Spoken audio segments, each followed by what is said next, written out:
Sirens, Slammers, and Service, a podcast for female first responders by female first responders. My name is Nikki Cloutier, and I will be your host.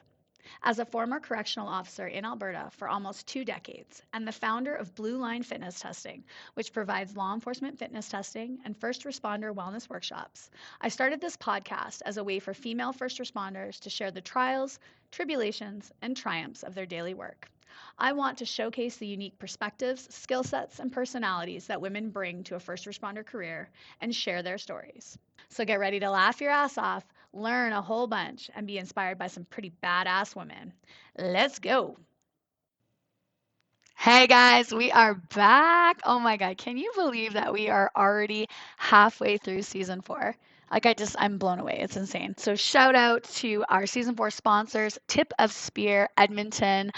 They provide some really fantastic programs, everything from self defense training for women and for those in the security industry to Krav Maga to the security based testing and licensing courses that you require, and the peace officer recertification. So, absolutely awesome humans there. I love the owners, they are fantastic. So, if you have not checked out Tip of Spear, make sure you do take that time and check them out. So, today's episode, you get to spend the next little bit with me, and we're going to be talking about corrections through the ages. And so, I know that sounds makes me sound like I'm about 8,000 years old, which I'm not, but I did kind of work in corrections through a pretty big transition phase in corrections. So I started in 2002 and I finished in 2019. And through that time, a ton of changes. And I'm sure, for the older staff that I worked with, they would say, more stuff changed before I came. But I really, truly think that that kind of stage that I was in corrections was a massive turning point for a lot of things.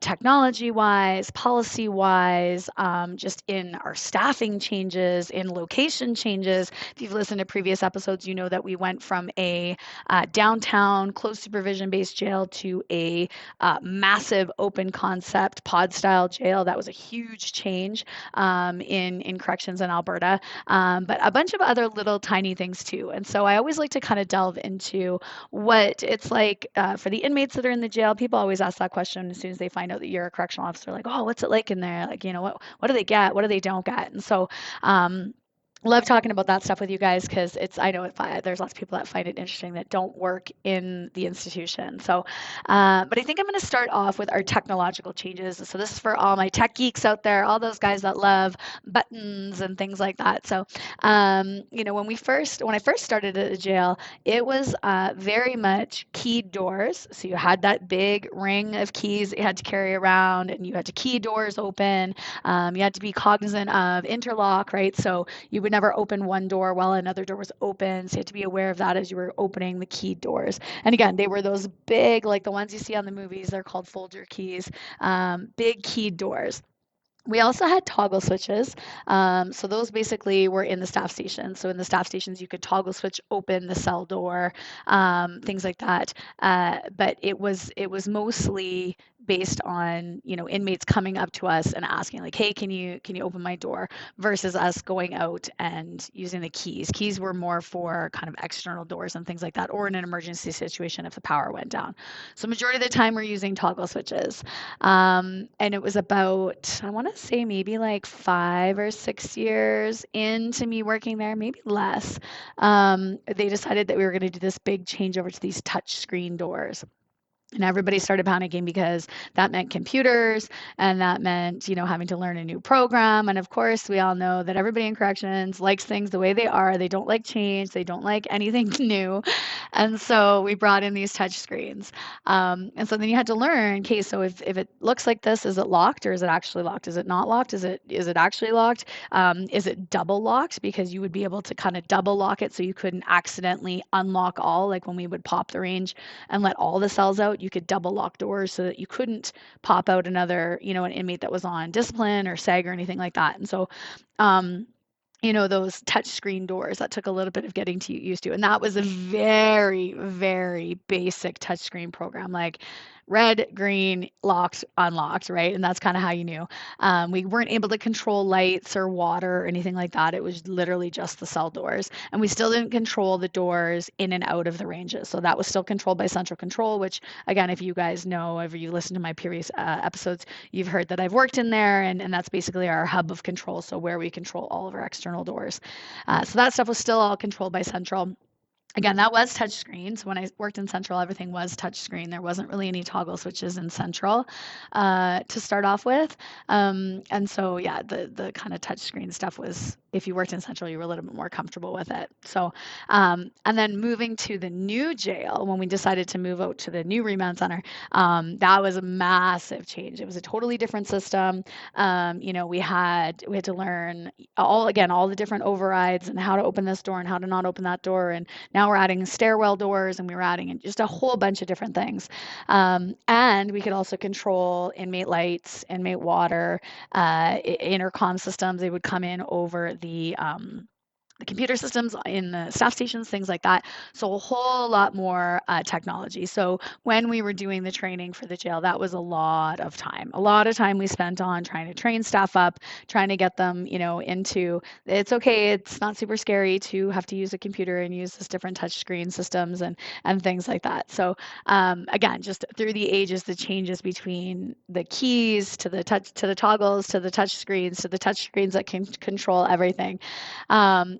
Again, in the old jail, technology-wise, we had like the old 13-inch black and white TVs, and then we moved to the little tiny color TVs, and so it would be one TV that would be on in the central common area that the inmates could watch.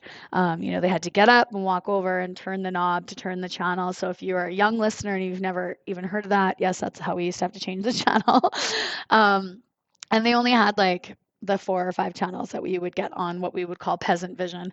And so that was their TV. And so they shared it, and it was tiny, and if it got wrecked, it never came back. And so they took really good care of it. And again, in a previous episode, I've talked about when there was a riot and the inmates that protected the TV and hid it underneath the bunks. If you haven't checked that one out, definitely check out that episode. It's pretty funny.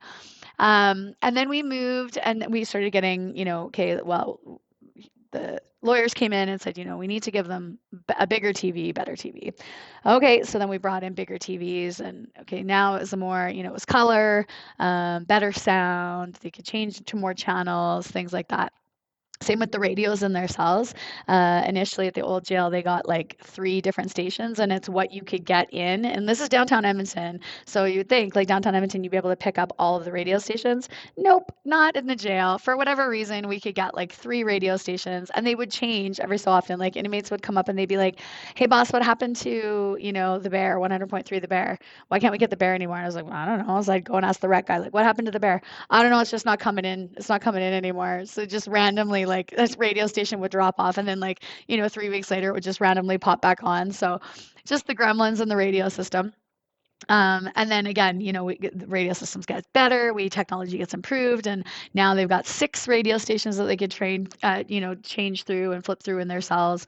Again, inmates listen to the radio basically all of the time. It's kind of that noise in the background that they fall asleep to and that they wake up to and that they just have kind of going in their cell at all the time. So, the radio stations. And then moving over to the new jail, again, same thing. It was like there was talk, and I'm sure if you do a little bit of Googling, or maybe I'll even see if I can find the link and throw it up in the show notes. The big thing was that there was going to be televisions in every single inmate cell. And so people lost their ever-loving minds over this. So it was taxpayers that lost their minds. It was staff that lost their minds. It was generic public that don't know anything about what we do that lost their minds. That, how dare these inmates basically get to lay in their cell and watch TV all of the time. And so again, as the trainer moving over to the jail, we had to have a conversation with everybody about, why this was and why we were thinking about it. And so if you have children and I assume most of you guys do, or you have nieces or you have nephews, when you go on a road trip and you don't have the iPad in the back, or you don't have the movie going on in the back, what happens in the back seat of your car? Stay with us. We'll be right back. Hey guys, wanted to pop on here before we got into this next episode and let you know about a couple new rad ideas that we have for the podcast. So, the first one is we have a survey up, and I would love to know what you guys think about the show. I'd love your feedback. I'd love your ideas for the next season. And I just love to know what you like and what you dislike about the podcast. And I'm going to sweeten the deal with a $50 gift card randomly drawn from everybody that completes the survey. The survey is going to be in the show notes of all of our shows. So no matter what time you start listening to the podcast at, you'll get a chance to win that gift certificate. The second thing that we're bringing in now is the ability for you guys to leave us a voicemail. You guys can actually call into the show, leave us a voicemail, let us know what you think about the show. If you have a funny story you'd like to share from your time as a first responder, I would love those and showcase those on the show as well.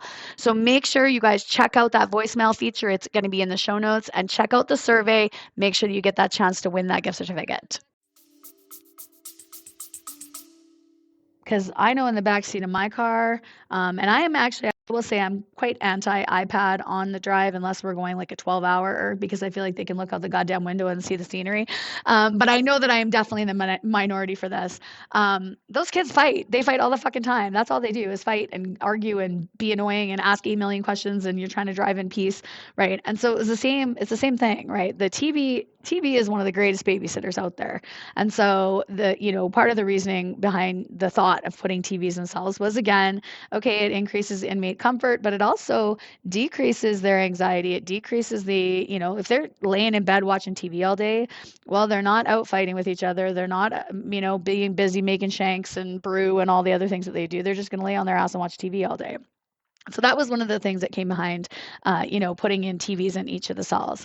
Again, it didn't happen. So when we got in there, we ran all the wiring for it. We, did and I was in meeting after meeting after meeting about these freaking TVs. The cost of the TVs that was going to be coming out of the inmate welfare fund. So it wasn't coming out of taxpayers' money as people thought. It was coming out of inmate welfare fund, which is funds that are created by the purchase of inmate canteen and payment for their phone calls and things like that. So it was coming out of inmate money. But yeah, the end result was we did not get the TVs. And so what they got instead was big TVs out on the ranges. So big color TVs, lots of different channels.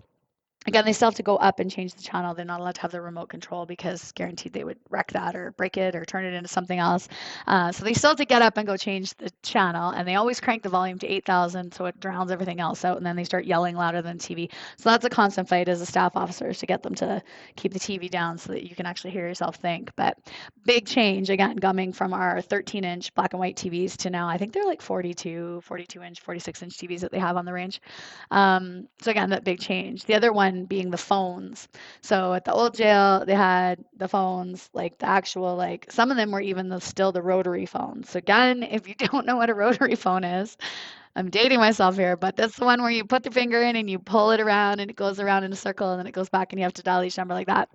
So we had some rotary phones, and then we moved into we ran out of parts, basically, so we couldn't fix the rotary phones anymore. So then we had to get in the regular, push button phones. So we got the regular push button phones. Again, always an issue with them. They would try and strip the cables out of the phone cable, out of where the cable and the phone box attached. They would break the receivers. They'd get mad. They'd slam the phone down. It would break, and then the phone would be out on the range, and then, there'd be all this big problem and all these issues that these inmates were having, right? And so that was a constant fight, again, as a staff officer. You're just trying to get them to not fuck around on the phones, not wreck them from other people. People are always fighting about whose turn it is on the phone, saving phones for each other. So that's always an issue because there should be a free-for-all. How long each person is talking on the phone, that was a big deal at the previous jail. And then moving into the new jail, again, new phone system. So now, and this did start at the old remand, but really kind of ramped up as we went to the new remand, was they used to get free phone calls. So they would go up on the range and they could call anybody they wanted and they could talk to anybody they wanted. It didn't cost anything for them. And then bringing in a paid phone system. So now they have to pay for their calls. And so that whole, obviously to call their lawyers and things, those are free calls. They have like a call list that they can put their phone numbers on that become free calls. That's vetted. It's all vetted. Those are all free. But again, if they want to call family, the family has to accept the charge, or the inmates have to pay for those phone calls out of their canteen account, out of their inmate account. So again, big change there. They have to have their own PIN, and they have to be able to, like verify. They're supposed to voice verify that it's them, which, never happens because they make up names, and so that they can all share the phone and they can call different people and all sorts of things like that. So again, just kind of wrapping your head around the technology behind that. Visitation, again, another one. At the old jail, it was behind glass visits. So usually they would be behind glass.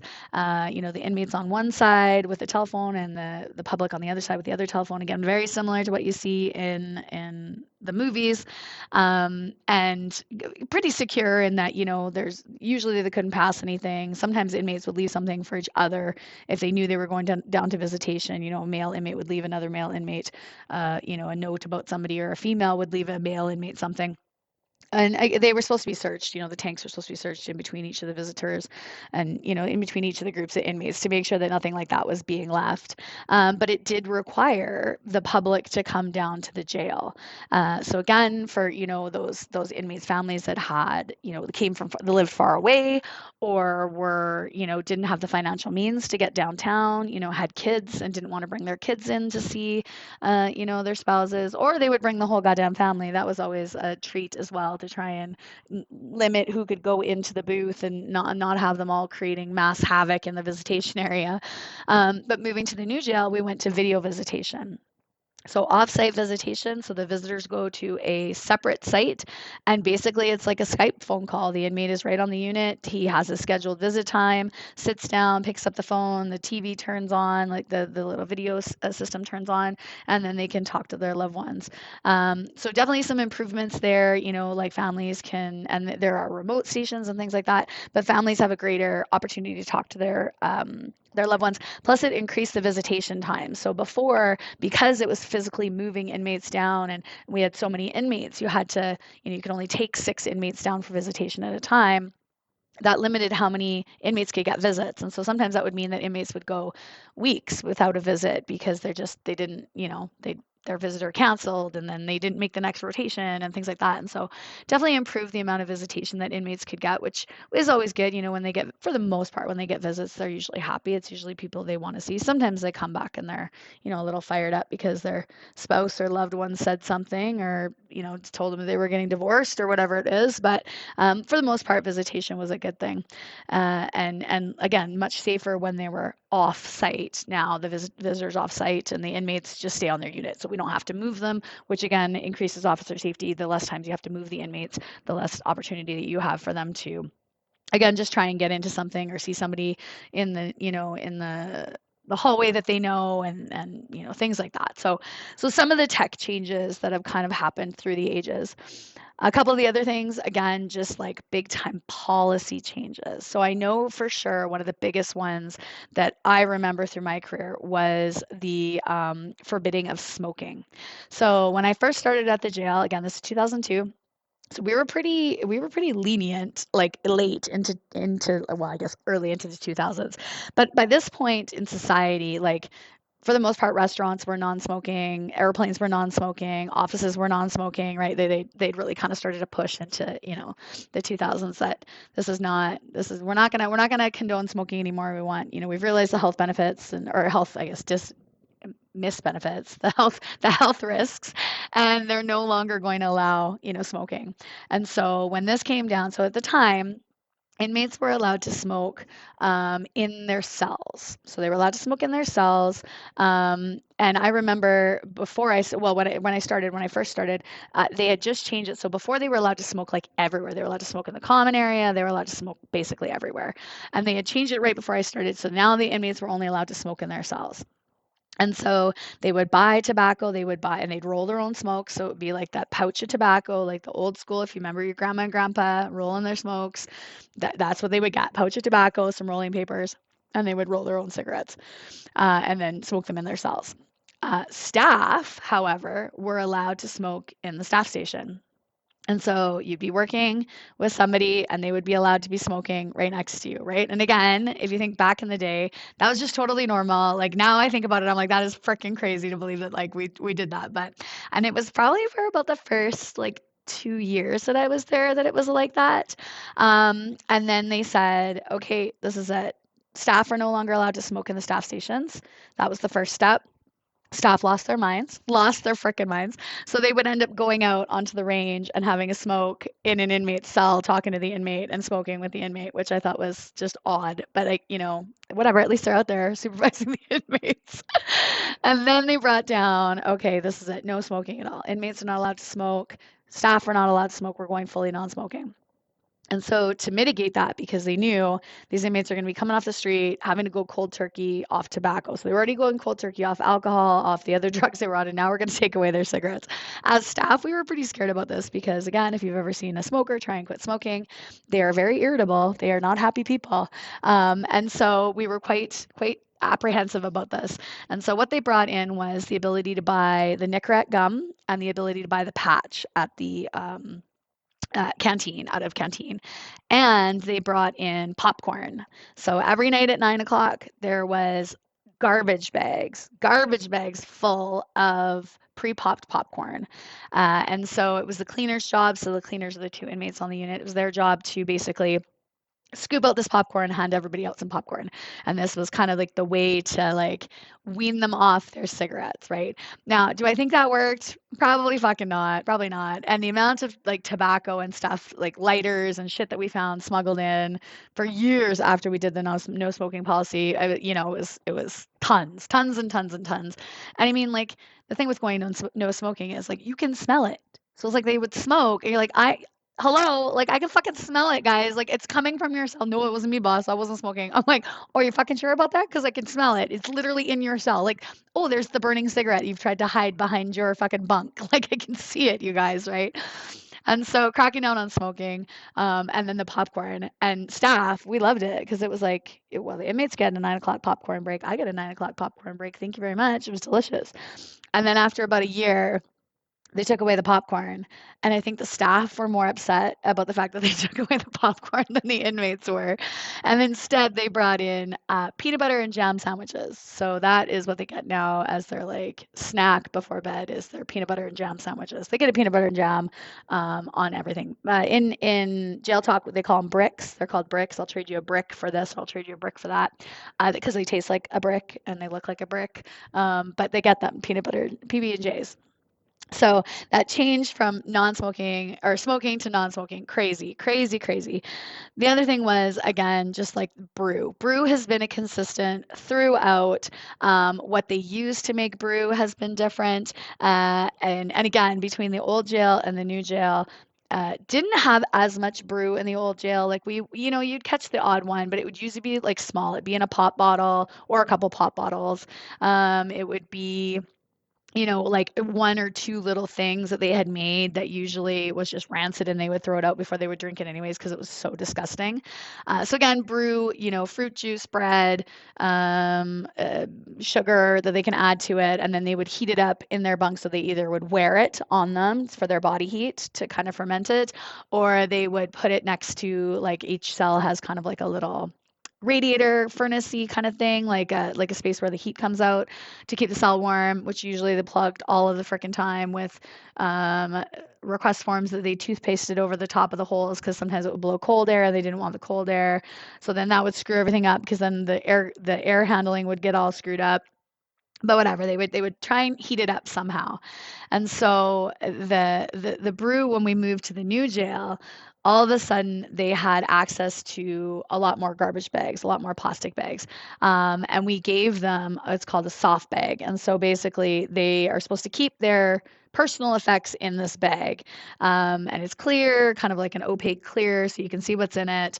And they're supposed to keep their extra clothing in it and their, whatever their personal effects are. Basically, this is their duffel bag that goes underneath their bed. Well, but it's also a perfect location to put a giant bag of brew. And so they would make these garbage bags full of brew, and just try and make this brew as big as they could. The more brew they had, the more they could sell it for, and lots of inmates would usually chip in. So they'd all save their juice and they'd all save their bread and they'd all chip it in together. And some of the inmates got pretty good at making it. Like again, not a fucking chance am I trying that. But some of them, they would say, "Oh, it's not bad if so and so makes it. It's not bad if so and so makes it." I was like, "It's gonna make you go fucking blind." These inmates telling me this, but they would definitely increased their brew consumption and brew making as we moved to the new jail, and they had access to more garbage bags and more space and things like that. Again, the changes from what they would drink and what they would take. Again, those again changes throughout the ages, right? In I guess the olden days, we'll call it, of the jail. Again, right when I first started, marijuana was probably the hardest. Marijuana and pills, but they weren't ever like as bad. Not that bad of pills, but I mean still pills. They would be smoking a joint. Again, obviously you can catch them anytime because you can smell it. So you'd go out on the range, you'd figure out who it was, and okay, they'd get institutionally charged and off they'd go. Um, but as the ages changed, we started to see a lot of different drugs come in. So we started to see, hash come in. We started to see sometimes mushrooms, which was crazy because, like, again, you can see that as mushrooms, but people would try and smuggle it in. Definitely into, when meth started kicking off, that was a big one. Trying to smuggle meth in, like diluting it on paper and sending it in on a letter. Different, like just trying to smuggle that stuff in any way they could. Again, as always, and we've talked about this before, the ability for them to hoop things, right? Put things in up their butt and in their vaginas and in their mouths and swallow it and all that stuff has always happened. But it didn't used to have the fatal effects really if they'd swallowed, or hooped a couple joints as it does if they had hooped a bunch of pills and then not sealed it properly, or cocaine or meth or whatever, and they hadn't sealed it properly. Because obviously that stuff will then burst in their stomach or start to leak in their orifices and can cause overdoses. And that actually was a case for a female inmate that I didn't mind her at all. I thought she was actually a pretty interesting inmate. She had a rough go, absolutely rough go.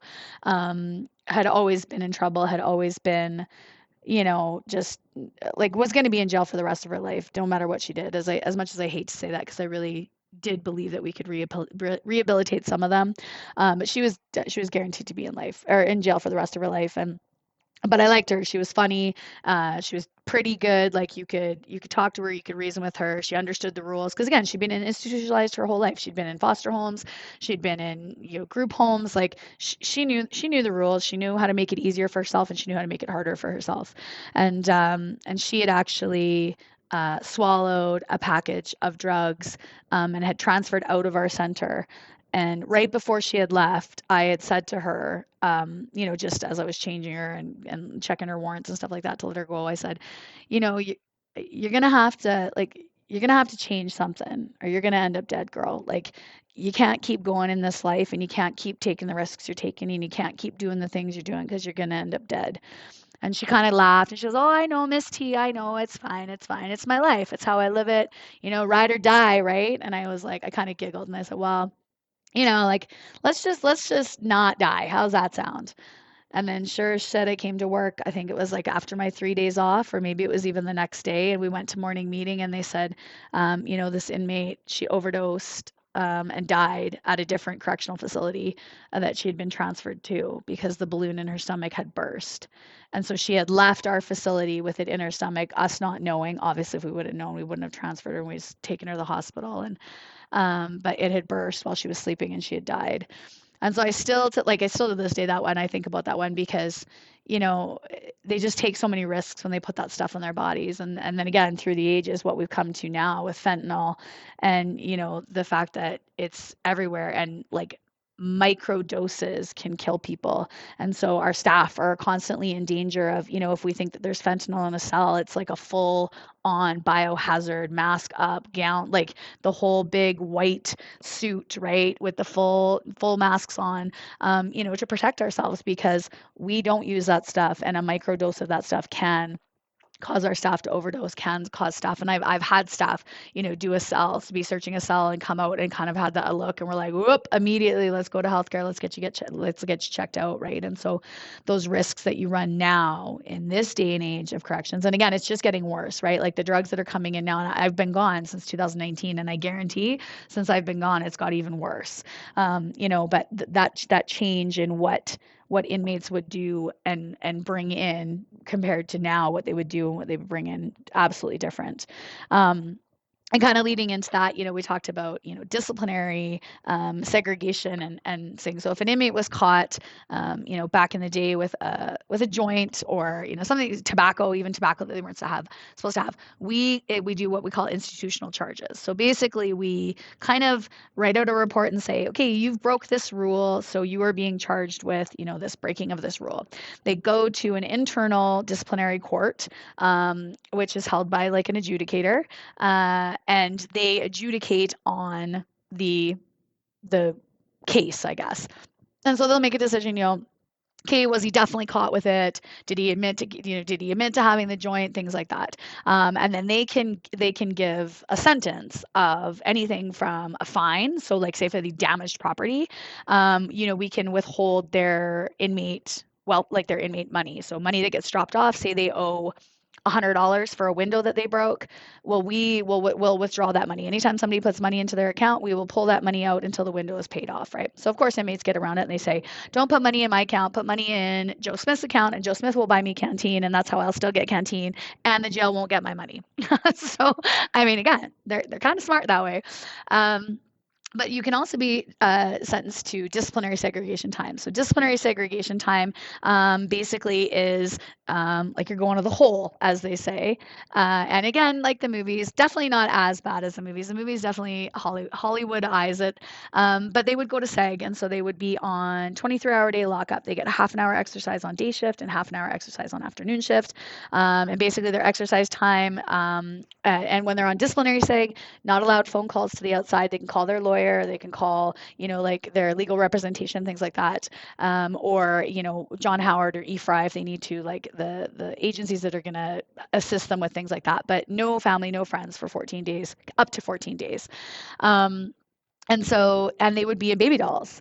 So for disciplinary seg, again, like the additional punishment was you don't get your clothes. So you don't get to wear your coveralls, you don't get to wear your sweats or whatever it is that, the different jails have them wear. You're wearing a baby doll, which essentially is a big overall dress made out of this like really thick, like rip-proof material. And no underwear. Maybe they did get underwear. I can't remember. I feel like maybe they did get underwear because they weren't on suicide watch. Maybe they did get their underwear.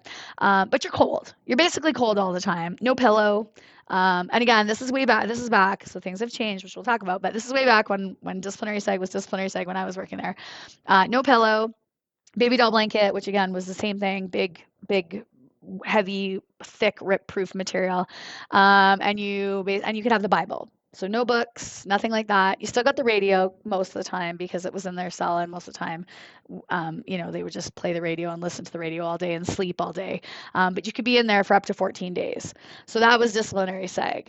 Now, coming through the ages, things have gradually changed, and, lawyers have stepped in and human rights agencies have stepped in and said, oh my gosh, we cannot treat these people like this. This is absolutely horrible.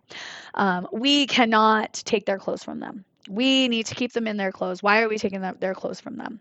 So that was a gradual change. So now when they do disciplinary seg, for the most part, they were allowed to keep their coveralls, keep their clothes, still no books, still no, things like that. They could have the Bible, still no phone calls, right?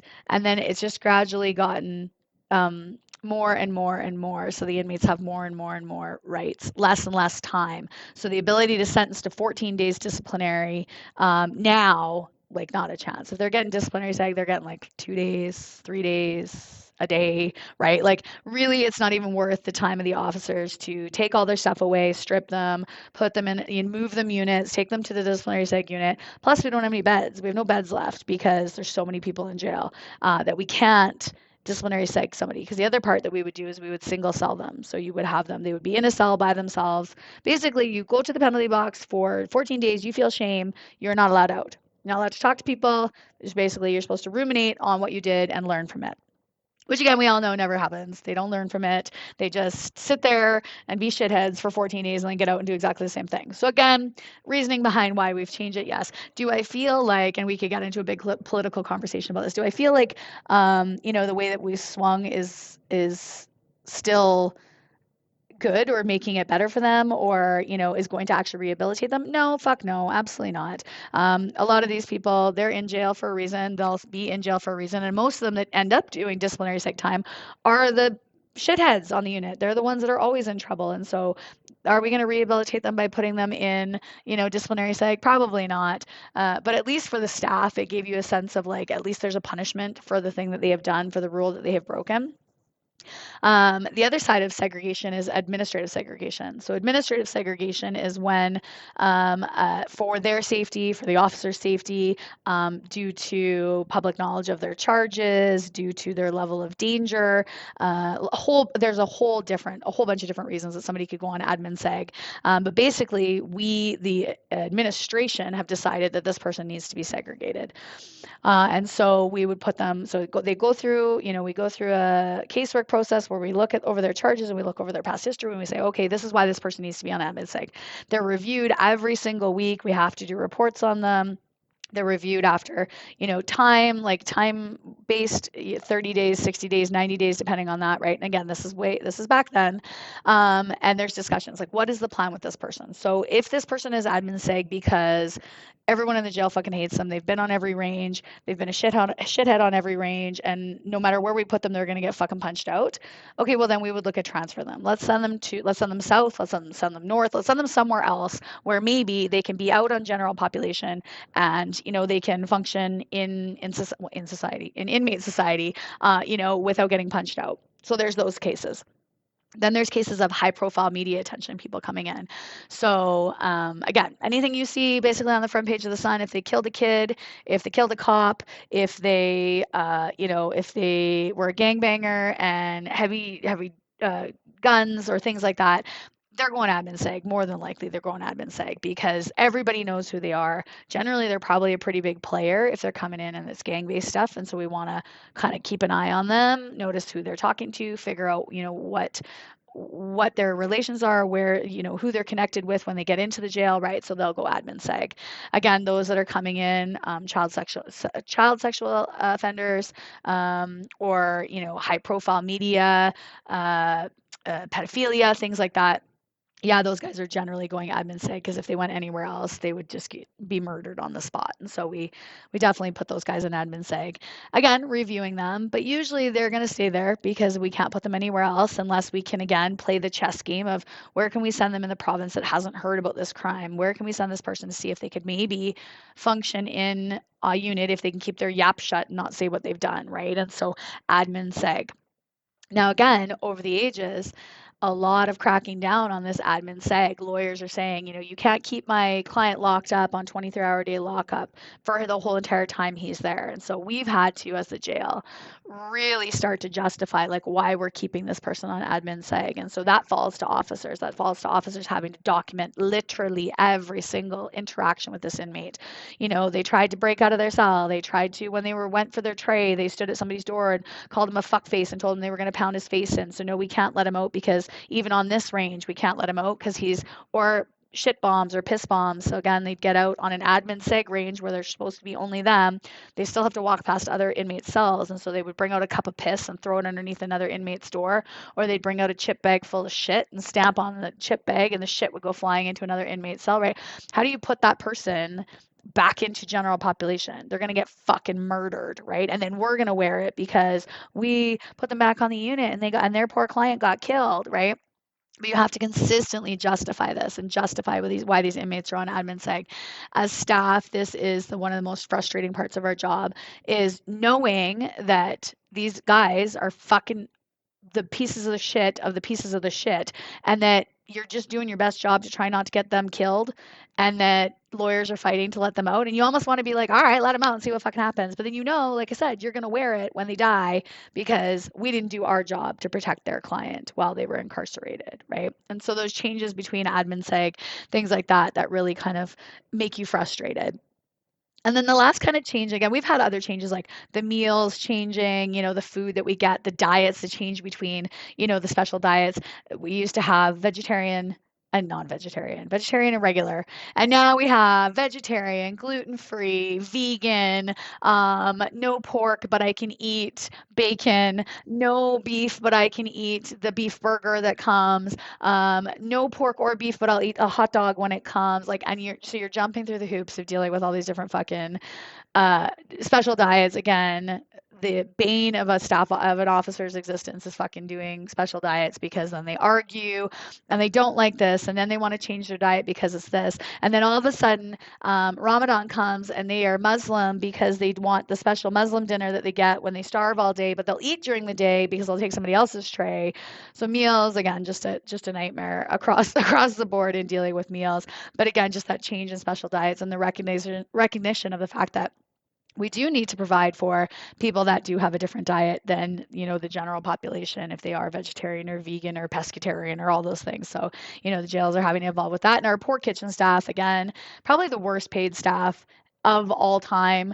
And they just grind it out in the kitchen and make thousands of meals 3 times a day, plus about 8 billion peanut butter and jam sandwiches.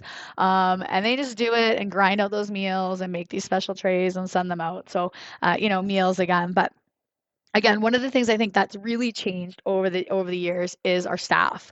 And so I know that there's gonna be people listening that'll be like, "Oh my God, yeah, do you see who they're fucking hiring now?"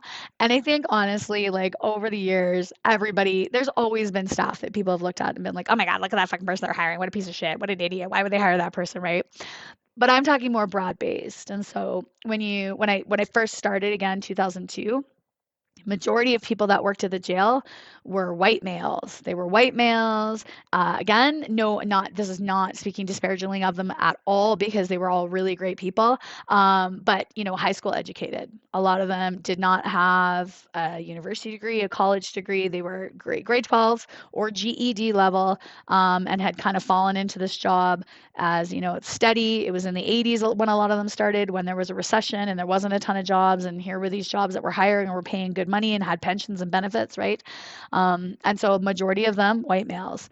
Not a lot of females, definitely not a lot of females. Again, if you've heard my episode with Diane Beaton, who's been in corrections for over 35 years, she was one of the very first. Same with Barb Blanchette, who you was on my first, oh my gosh, would she have been my first season? She, same thing, one of the first females to ever be hired, right? And so not a lot of females, not a lot of diversity. I think we may have had one or two staff members that were not white when I started, and again, mostly all males. And then, as you start to kind of move through the years, right? So I started in 2002. When I got hired with another female. That was only two of us in a class of 20, two females. But then you kind of started to see, okay, a couple more females filtering in, couple more females, couple more females. Okay, and then okay, now people with a little bit more education were coming in. So now people were coming in that had, a 2-year diploma from Grant McEwen. I had a degree. Again, that was highly unusual. When I started, there was nobody that had a degree. I was probably the only person that had a degree. But a lot more people kind of coming in with that 2-year diploma, two-year, police studies, things like that. Okay, so now we're bringing in a little bit higher educated people. Again, not going to say that higher education makes them a better staff member. It's just a difference, right? So coming in with a little bit higher education, so maybe some different skill sets, hiring from different areas. We had a lot of ex-military guys start to come in from there. Again, I always had ex-military. Like I'll say one of my greatest friends ever, Phil, was, an ex-paratrooper and just probably one of the most rock hard guys I've ever met in my entire life. Absolutely love him. But yeah, so, coming military guys coming in and things like that. And then we started to bring in a little bit more diversity. So we started to get staff members from different ethnic backgrounds, different racial backgrounds. Practicing different standards, so different religious standards, different dress standards, right? We had staff that would be wearing turbans. We had staff that, would be taking different time off for different religious, to observe different religious holidays and things like that. And again, just bringing in a different skill set, bringing in different diversity, it was really helpful as we started to have more Indian people coming in and needing people to translate in Punjab or Hindu and things like that. So really helpful that way. Still not a lot of Aboriginal or Indigenous staff working in the jail. Definitely that those they're very few and far between. Um, at least it was when I left. I don't think that there has been a big uptake on more Indigenous people working within the jail. And then the change to the LGBTQ community. And so, again, when I first started, like that was like absolutely fucking no. There's no way that anybody could be gay, lesbian, trans, queer, anything like that. There was no, absolutely not. You like, if you were, they would beat you out in the parking lot and send you on your way, right? There was that just was not. It was not allowed. And again, this is 2002, you guys. 2002 is when I started, and like I'm still talking like 2000. Like, I want to say like 2009, 2010. This was still the attitude, right? And then we slowly started to get some more staff that were coming in that identified.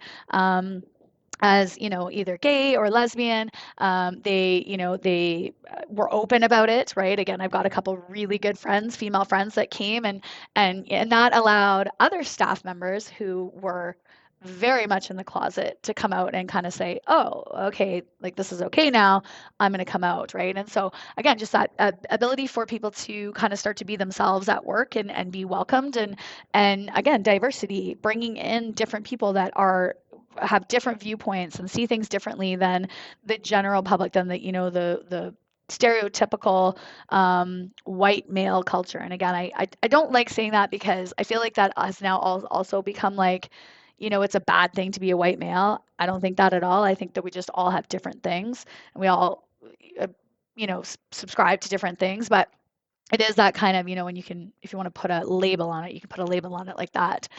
But just that diversity and just having different people to work with and learning from them. And I think that that's a huge change, as we move through the ages. Like, just if you go now and again, this is across the law enforcement spectrum, and I can say this because I do the fitness testing and I see people from all over the world come to run these fitness tests to get in with, police, corrections, border patrol, transit, sheriffs. Like, people are coming from all over the world. And I think it's amazing, and hearing their stories and, for where they've come from. Like, I ran testing a couple times this last week, and I had a Ukrainian refugee who had just come like in January and is trying to start his life and over here. And then I had somebody from the Philippines who is, had come over here and is trying to start his life and bring his family over. And then I had, like, just again, just think about all the different people that have come to our country that are trying to make their life here and are trying to work and trying to do their best. And I will say, overwhelmingly, these people are the number one thing when I say, why do you want to be in law enforcement? Because I usually ask that, like, what did you do? What did you do for work before? Or, what do you do for work right now? So what's the reason for getting into law enforcement? Like, why do you want to do it?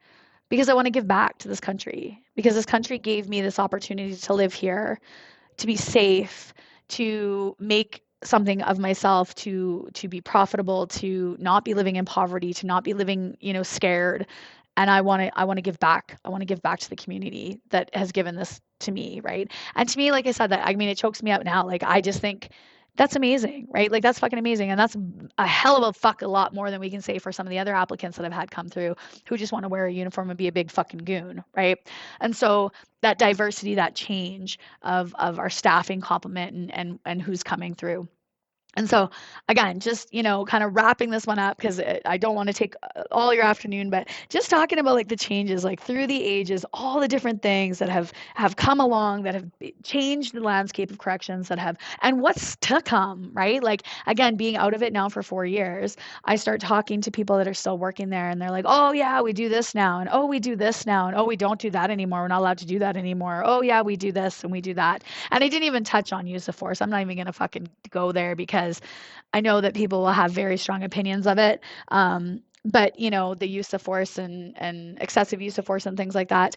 Yeah, there is a much greater public eye on that. Should we be beating people for no reason? Absolutely fucking not, right? That's not what we're there to do. And if that's why you're there, if that's why you're in this career, fucking find a new one, please, because you're giving us all a bad name.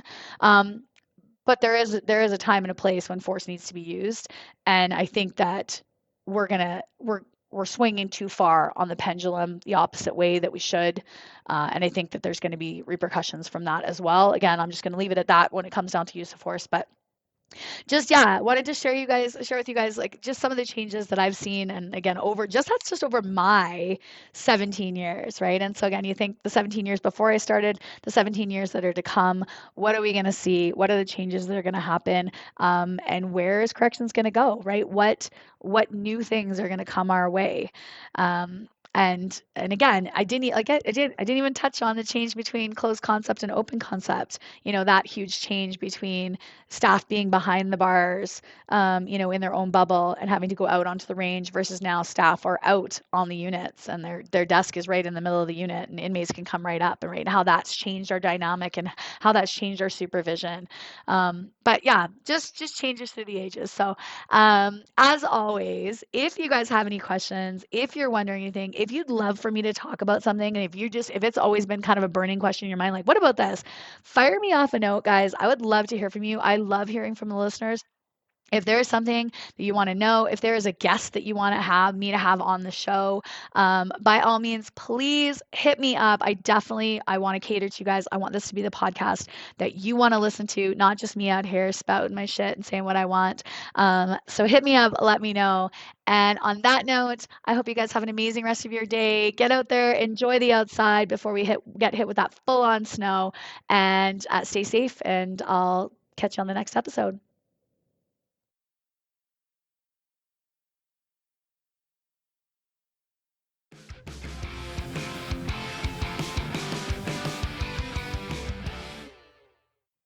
Well, that's it for today, folks. Thanks so much for tuning in, listening, giving me your time, your energy, and your attention. I completely appreciate it. Make sure you check out our next episode with another badass female first responder anywhere you get your favorite podcasts. And follow us on Instagram and Facebook at bluelinefitnesstesting.com. I hope you stay safe, keep your head on a swivel, and watch your six.